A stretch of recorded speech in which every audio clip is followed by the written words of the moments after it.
What's up? I'm Bee and welcome to my channel.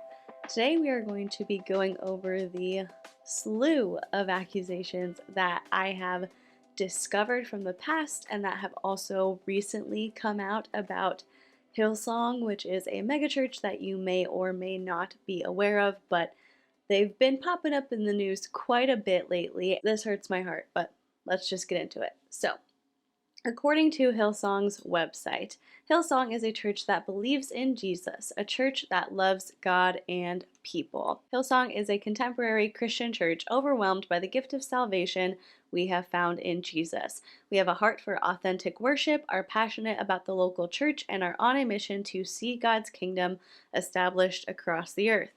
Hillsong Church was founded by Brian and Bobby Houston in 1983 in the western suburbs of Sydney, Australia.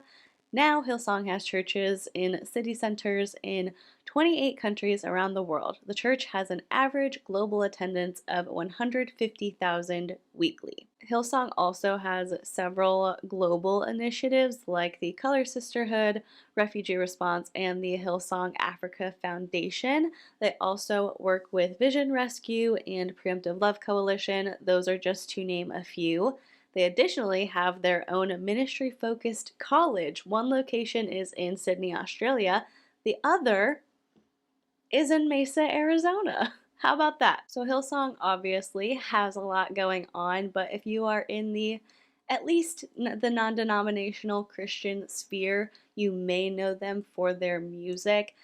They have several different music groups, but one of the most well-known is Hillsong United. It was founded in 1998 as part of their youth ministry, and they have a huge following. One of the members of Hillsong United is Brian and Bobby's son, Joel Houston, and they're massive. They've performed at Madison Square Garden before, and their YouTube channel has over 3 million subscribers. Now, back on November 4th of 2020, so just a few months ago, Brian Houston publicly announced that they had fired the lead pastor of their New York City branch due to, quote, leadership issues and breaches of trust, plus a recent revelation of moral failures. Now, this pastor was named Carl Lentz, and he might sound familiar because he's somewhat of a celebrity pastor, I guess you would say. He has a close association with Justin Bieber. He's been interviewed by Oprah Winfrey, and he's even appeared on Kourtney Kardashian's Instagram page. So, you know, he's got some celebrity connections. He has over 600,000 followers on Instagram, and he is pretty well known. This is just kind of a side note as somebody who grew up with both of their parents working at a Christian church and who still currently has family members on staff at a Christian church. The first thing you think when you hear moral failings is adultery. Like, they cheated on their spouse, they had an affair with somebody. 9 times out of 10, in my experience, that's what it's gonna be. And it was confirmed by Carl Lentz on his own Instagram. He stated, I was unfaithful in my marriage, the most important relationship of my life. And then later on in a recorded but private video conference with the staff members of their East Coast branch, Brian Houston claimed that there was more than one affair and that they were significant. He also said Carl's dismissal was due to general narcissistic behavior, manipulating, mistreating people, and breaches of trust connected to lying and constantly lying, which these are pretty heavy labels to throw at somebody, pretty bold accusations coming from someone like Brian Houston, but we'll get to it. None of these accusations surprise me, if I'm being completely honest. We've talked about this before. As a Christian, as somebody who loves God and loves people and has grown up going to a church, you will find some of the kindest, nicest, most loving, most open-hearted, and giving and generous and just kind people in church. You will also find their exact opposite, though. And sometimes they make their way into leadership positions, and sometimes it's more about their ego than it is about the mission that they claim to stand for. And that's just how it goes. It's really disappointing, though, because, you know, we're all human. We all make bad decisions or look out for our own self-interest or act without regard for others. However, when you are working at a church and when you are put up on, I don't even want to say put on a pedestal, but when you've put yourself in a position of religious leadership, you're saying, hey, I'm a leader in this church. You can look to me if you need guidance or if you need an example. You are then held to a higher standard. And it's just kind of a bummer when people don't live up to the standard that they put themselves in the position of presenting. I don't think this is a one-time thing or a one-person problem. The more I just looked into Hillsong and its history and was just aware of what was going on at the organization, it made me realize that, like I said, this isn't just a Carl Lentz problem. The manipulation, the lying, the affairs, stuff like that, it's a cultural issue and it runs very deep. You can find a lot of allegations against Hillsong. Some have been confirmed, some are based on personal experience, and some are in the process of being looked into. According to Insider, there are accusations against the inner circle of Hillsong for being discriminatory, exploitative, and elitist, as well as blacklisting LGBTQ members, making racist remarks, and tokenizing Black employees. So let's go ahead and go over additional examples. In one of these cases, the people involved are seeking to gain legal representation, and as we've seen with Tati and Without a Crystal Ball, when you put your own bias out there or you make claims about literal crimes, it can get kind of messy and you might have some sort of responsibility. So I am going to read these stories as they were reported by Insider and the New York Post. Of course, as always, links to not only these stories, but every other source I used is going to be in the description box below. Now, per Insider, one former Boston volunteer, Noemi Uribe, said she was discriminated against for being bisexual. After coming out to Pastor Erica Nedwell in 2018, Uribe was told by Nedwell that, quote, everyone is welcome at the Christian megachurch. But according to Uribe, Nedwell also warned her not to act on her sexual proclivities. Quote, if you were to start practicing, then that's where there's a problem, Uribe said, Nedwell told her. Nedwell did not return requests for comment. Uribe's experience was, quote, really traumatizing, she said. She later contemplated suicide before checking into a 4-day psychiatric inpatient program at McLean Hospital in Belmont, Massachusetts on June 30th, 2019, according to medical records reviewed by Insider.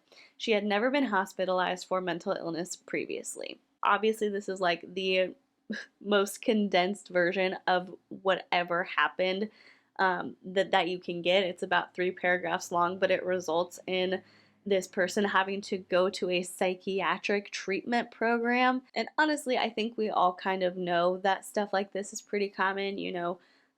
Kids who are religious and grow up and come to the realization that they're not straight, that they're gay or bisexual, they get told that they are supposed to be loved exactly how they are, but that there's also something inherently wrong with them if they were to act on the thing about them that is completely normal and that they've been told God loves them for anyway. It creates this really weird kind of internal conflict.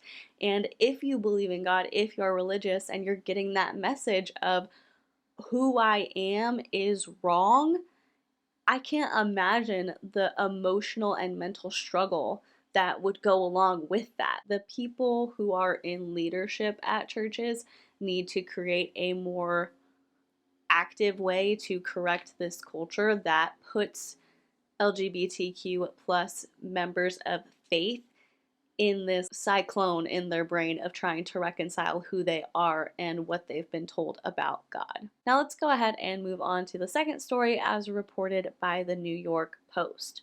Yolandi Bosch was so disturbed by her time at Hillsong that she and hundreds of other former staffers, students, and volunteers are looking for representation so they can take a complaint of what they claim is industrial slave labor as defined by the Parliament of Australia. They convinced me to drop everything I was interested in becoming, the Sydney-based interior designer, now 32, told the Post of her experience at the church's eponymous college in 2012. Bosch claims that after a representative for Hillsong College, the school affiliated with the church, persuaded her to give up her film career and move from South Africa to Australia to attend the Christian program, she was immediately asked to sign a non-disclosure agreement, preventing her from speaking to anyone about her experiences there without express permission. Bosch didn't sign it, but she says the college quickly began controlling her life in other ways. You had to ask a pastor's permission to date. They had to choose the person you dated as well. If they don't think your relationship is what they like, they'll tell you it's not permissible.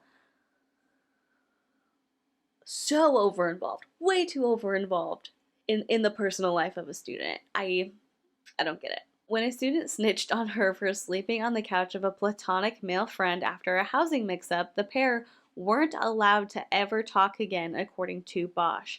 She was moved into a female dorm where Bosch says the administration encouraged the other residents to regularly bully and stalk her, reporting on her daily purchases to a Hillsong assigned mentor. They would pretend like it was normal for them to follow me around.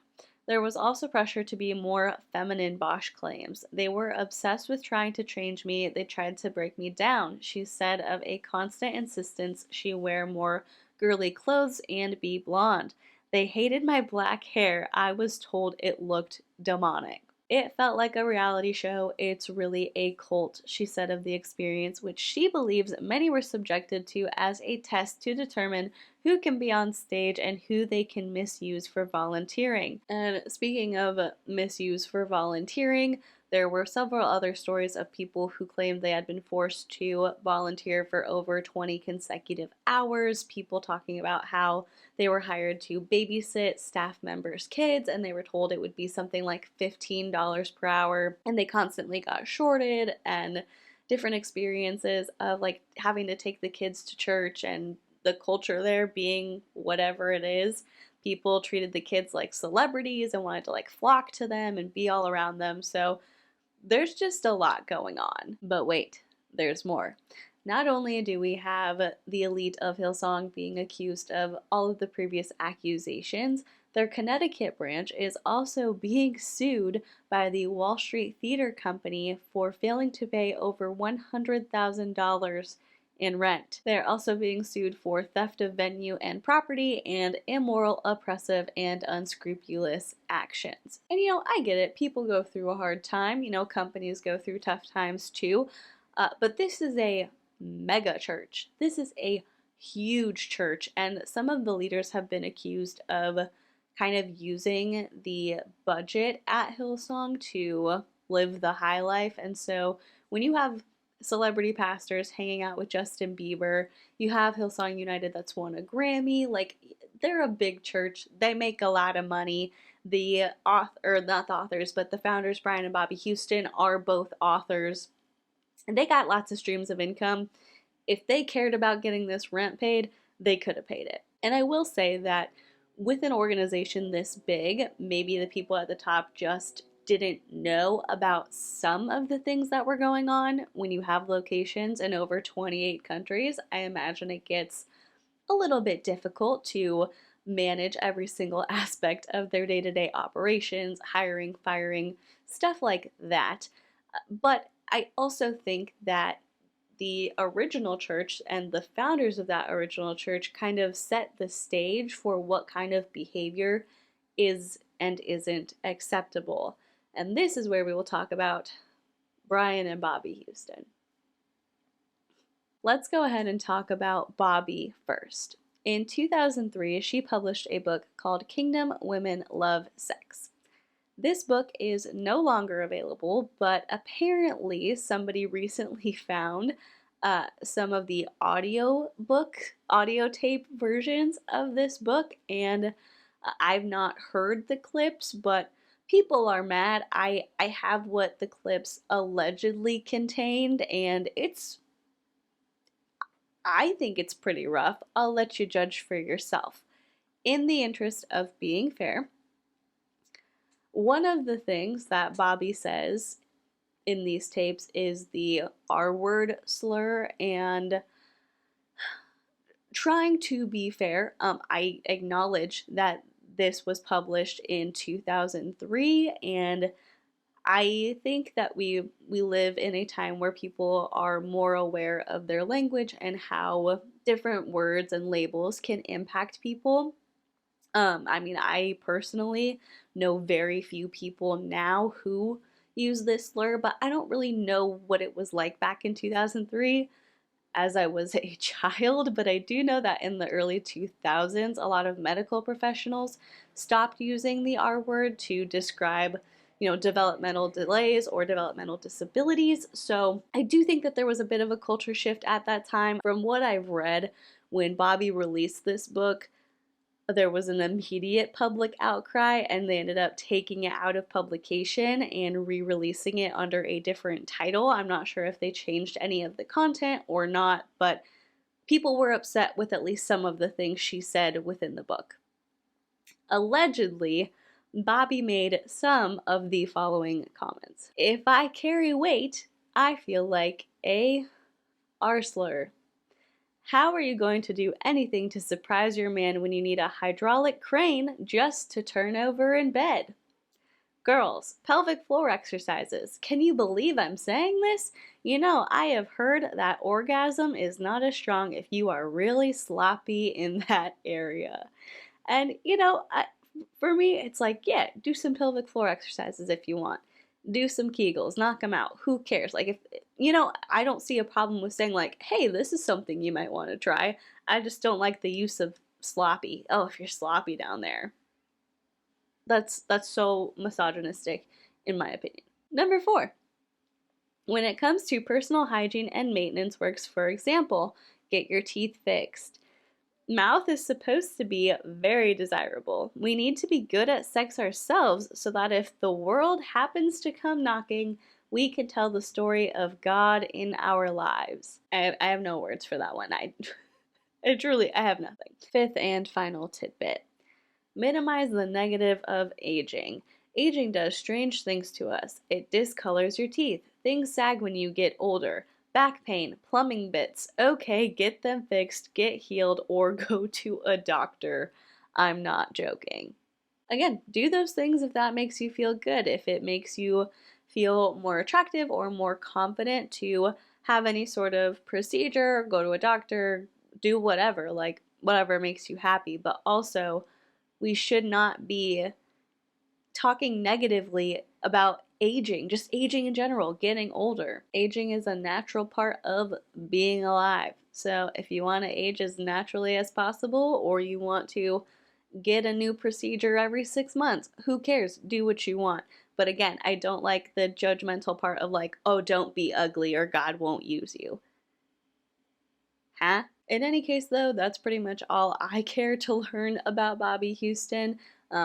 All I needed was those little tidbits to feel confident saying thank you, but no thank you for offering your services of religious leadership.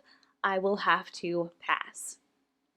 Now let's get on to Brian. Brian's dad, Frank Houston, was also a man of God. He headed the Assemblies of God Church in New Zealand up until the early 70s. Now, in 1999, good old Brian was made aware of an allegation that had been made by an adult, stating that when that adult was a child, Frank Houston sexually assaulted him. Brian apparently confronted his father, who immediately confessed, and then at some point eventually went to a McDonald's with another member of the church to meet the survivor and offer him $10,000 as a final payment because he didn't want this on his head when he stood in front of God.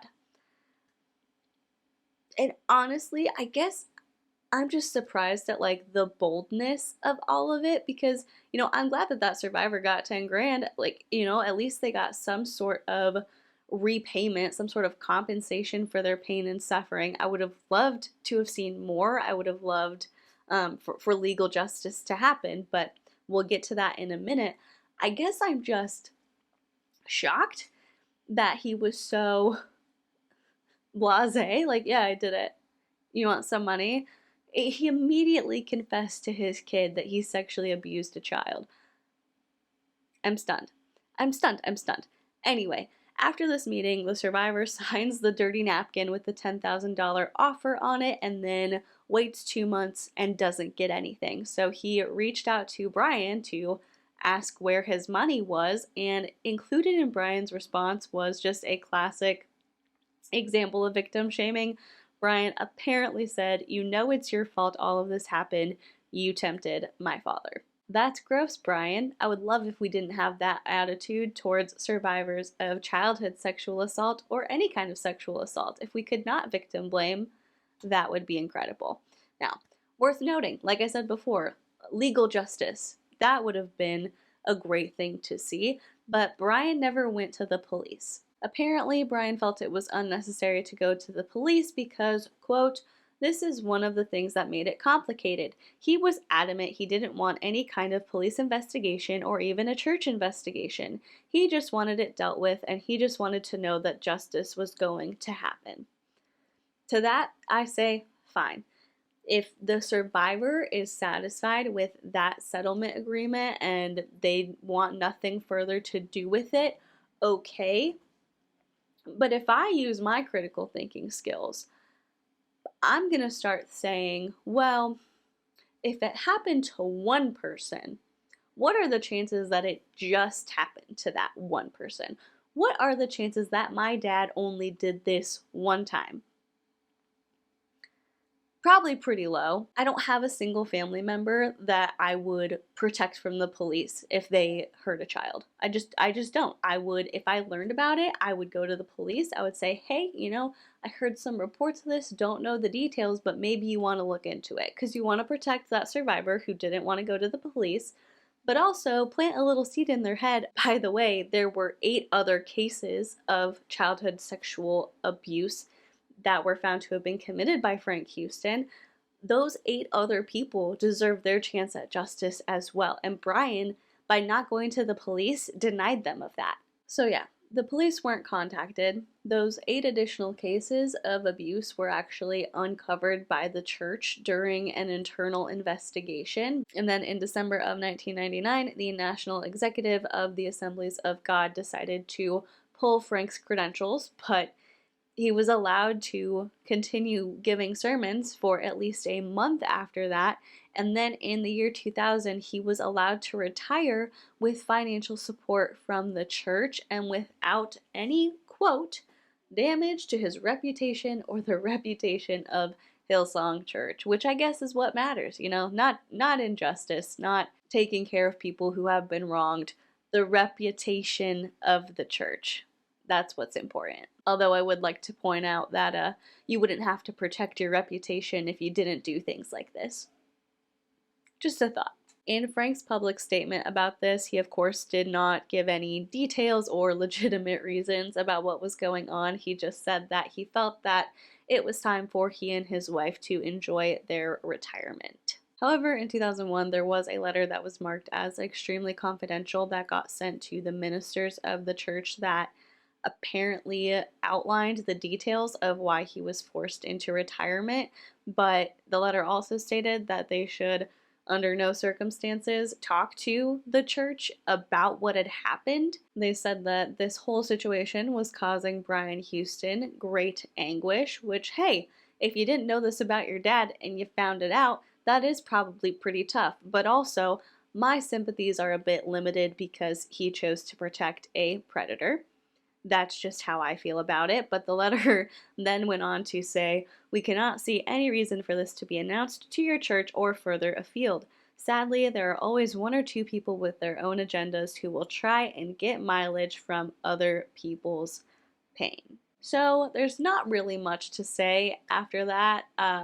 If I'm being quite honest, I feel very deflated and defeated by all of this information. I don't have any sort of personal connection to Hillsong other than really enjoying their music and using it to get through a lot of tough times.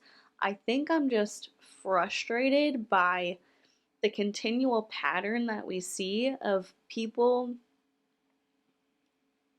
putting themselves in these positions where they are supposed to be a religious or spiritual leader. They are supposed to be somebody that you can look to for guidance and wisdom.